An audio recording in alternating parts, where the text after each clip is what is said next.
I have no interest in running errands for that project.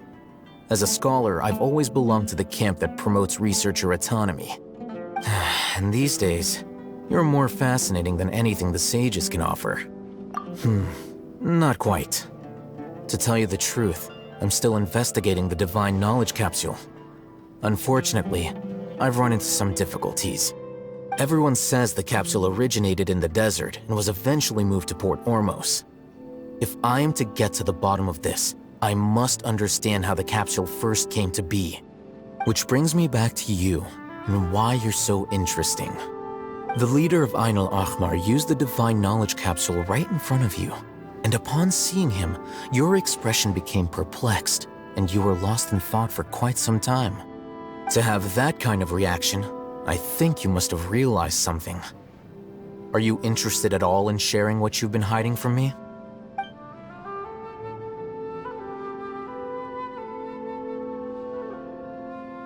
Alhaitham, you really have a ridiculous eye for detail. What kind of person even notices or remembers stuff like that? So that's your answer. Well, I do work for the academia after all. So considering that, it is indeed wise to keep your cards close to your chest. But that does prove you do have some undisclosed information about the divine knowledge capsule. Am I right? No matter. Rather than simply learning the answers from you, I'd still prefer to investigate on my own. Speaking of, you two are also headed to the desert? That's right! We have the same plan as you! But we don't really have any concrete goals at the moment. Then I'd suggest starting with Aaru Village. It's the largest settlement in the desert, so it'll probably have more resources and intel than anywhere else. Well, would you like to head there together? It's always better to travel with someone you know. Let's go!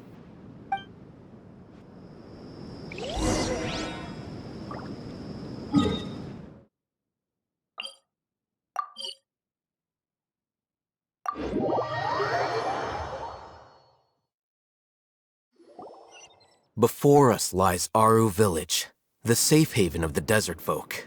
Whoa, this landscape is really something else. What a cool place! Let's go check it out!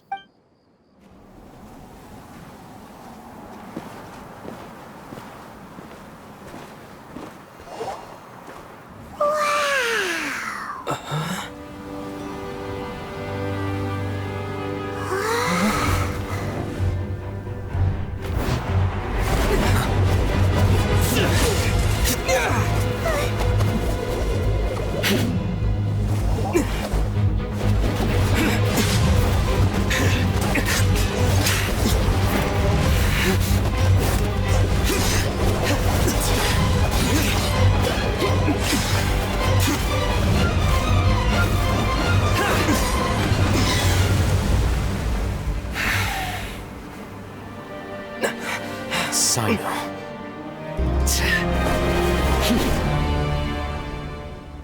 Unless my memory fails me, we have barely spoken 2 words to each other before now at the academia.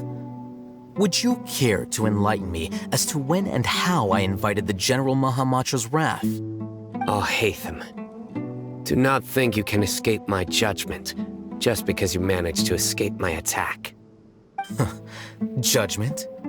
So that's how you'd characterize your actions here, is it? Or would elimination perhaps be a more accurate description? Had I used my full strength, not even this traveler would have been able to stop me. Though styled like an assassination, I sought only to ensure that my target would be unable to flee or resist. Standard practice for the Matra, as well you know. Seemed to me more like your own personal touch. Who is that, Alhaitham? Did you call him General Mahamatra? Yes. General Mahamatra Sino, head of all the Matra at the Academia. He's a formidable hunter, and the ultimate nightmare for any who have committed academic crimes. You seem to have placed a lot of trust in Alhaitham, to the point of blocking an attack for him. If I were you, I'd never choose to side with him. I wouldn't believe a single word that comes out of his mouth. I have been pursuing this scribe for a long time. I urge you, stand back and do not seek to defend him any longer. Otherwise, there will be consequences. Has Alhaitham done something wrong? Paimon doesn't think he's as bad as you've made him out to be. I won't waste my breath explaining things. Alhaitham, I saw it during our fight. Take it out. The divine knowledge capsule you're hiding on your person. Unless you want me to retrieve it for myself. Very perceptive of you. Nothing escapes a Matra's senses. Wait, the divine knowledge capsule? Didn't it fall into the Matra's hands in Port Ormos? No wonder you speak with such confidence, Sino. But I must admit, I'm very curious. What does this capsule mean to you? And why, as General Mahamatra of the Academia, are you all alone in the desert? As far as I'm aware, the other Matra have been speculating about your disappearance. Have you been given a mission that's, let's say, morally dubious? If I was the real target of your mission, what was stopping you from simply using your authority and resources to judge me within the walls of the Academia? I should have known you'd be difficult to deal with. You two? Ugh! What you would do, Traveler? Paimon feels like we can't trust either of them! Ahem. Well, look at you two, acting all tough and self-righteous over there. Wait, Dia?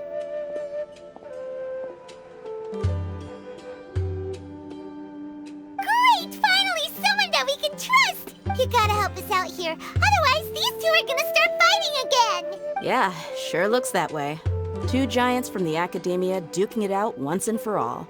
Not something you get to see every day, that's for sure. Listen, I know you academic types love to fill up your big brains with self-righteous morality and lord your empty rules and virtues over each other. But how dare you bring your petty disputes into the safe haven of Aaru Village? It seems like someone's gonna have to beat some sense into your thick skulls until you finally learn to respect these grounds.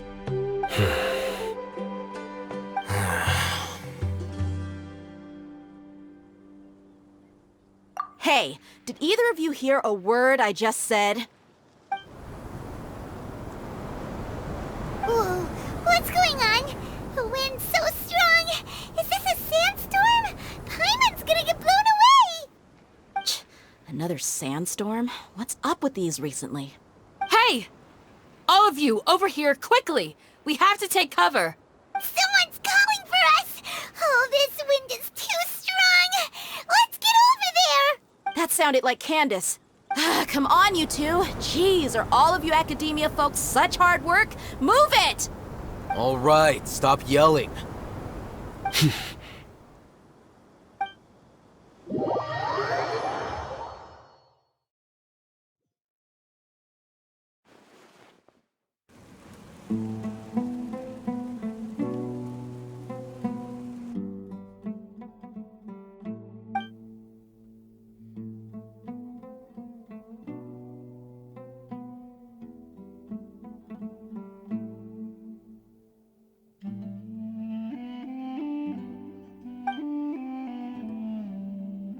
Well, this is pretty awkward. Hey, wanna play sardines with three people who wanna tear each other limb from limb? Sure, why not? Sounds fun. The air is so thick and heavy. Paimon can hardly keep floating anymore. My sincere apologies, everyone. This is the home of our village chief. I will have to ask you to make do with this small room until the sandstorm dies down. Please, let me introduce myself. I am Candace, protector of Aaru Village. Our savior has come at last! Nice to meet you, Candace. The name's Paimon. Thank you so much for helping us. There's no need to thank me. It's only right to help each other when the weather gets rough. Wow, she's so gentle and caring, like a nice older sister. Unlike those guys over there. All right. Now that we're all better acquainted, we should return to the topic at hand. As a guardian charged with the responsibility to protect my fellow villagers from harm, I was observing your conflict from afar, even before the sandstorm started. And now that you have set foot within Aaru Village itself, it is all the more my responsibility to make absolutely sure that you pose no threat whatsoever to us. So please, have an honest and sincere conversation with one another, and put your hostile feelings to rest. If anyone dares to start anything again while they are under this roof, I will not hesitate to send them out for some quality time with the creatures of the sandstorm. Oh, on second thought, Paimon may have misjudged Candace's character. And that goes for you too, Miss Dia. Do I make myself clear? All right, we got it, Candace. That's what I like to hear. So, which of you will begin? I was supposed to be a mediator, but I might have gotten a little too involved just now. Anyway, one of those two should probably start talking. Wait, that was you trying to be a mediator? I have nothing to hide, so there's no shame in explaining myself. While Alhaitham wasn't wrong about the other Matra not knowing my whereabouts, it's not because I've been assigned a morally dubious mission. Rather, I've chosen to exile myself. Huh? Exile yourself? A little while ago, I discovered that there was data missing in the Academia's project planning and development files. What little they did report clearly did not match the project's actual progress. As General Mahamatra, I had the responsibility and authority to request an audit. However, to my surprise, the person responsible for the erroneous data was none other than Grand Sage Azar himself. I tried to investigate the issue myself before submitting a formal audit request, but I soon found that all leads and potential pieces of incriminating evidence were carefully concealed from me. I began to realize that they were cautious of me from the very beginning. Unsurprisingly, the Grand Sage rejected my audit request as soon as the submission reached his desk. He even said to me, "The power of the General Mahamatra is granted by the sages. You have no right to judge us." So they really are up to no good. I realized then that to the Grand Sage, the Matra are nothing more than tools for the sages to assert and maintain their control over knowledge. The vows that we took, the principles that we strive to uphold, they are meaningless to the academia of today. I believed it would be wise to flee the academia before the sages had a chance to take action against me. This way, they can no longer see nor predict my actions. I will never give up on this investigation. There's no need for someone else to give me power or authority. Once I find the truth, I will administer judgment by my own name. Sino seems to have the same goal as us. We're all investigating the sages. Plus, now that he's no longer the General Mahamatra, he somehow feels a lot less scary. Well, Sino, if that's your story, then why did you see Alhaitham as a target? When I was investigating the matter in the academia, I overheard a conversation between Alhaitham and a sage. The sages asked you to investigate a blonde-haired traveler. Do you dispute this, Alhaitham? What? Like many parts of the project, this assignment was undocumented. Now throw in your suspicious behavior with the Divine Knowledge capsule, and I think we deserve an explanation. Yes. I was indeed tasked with investigating the Traveler. Alhaitham! After all, the promised reward was so great that hardly any scholar could have refused. The sage told me, once you've completed this assignment, I can give you a glimpse of divine knowledge. A most enticing offer. Unfortunately, those academics don't know me at all. Their words contained one key piece of information. namely that divine knowledge indeed exists. That gave me all I needed to know. From my perspective, the sages are far from trustworthy. Think about it. Isn't it a little strange they're so willing to share divine knowledge with anyone, even as a reward? So, I began my own investigation following the lead of the divine knowledge capsule. In the end, I realized my wisdom in committing to this rather than collaborating with the sages.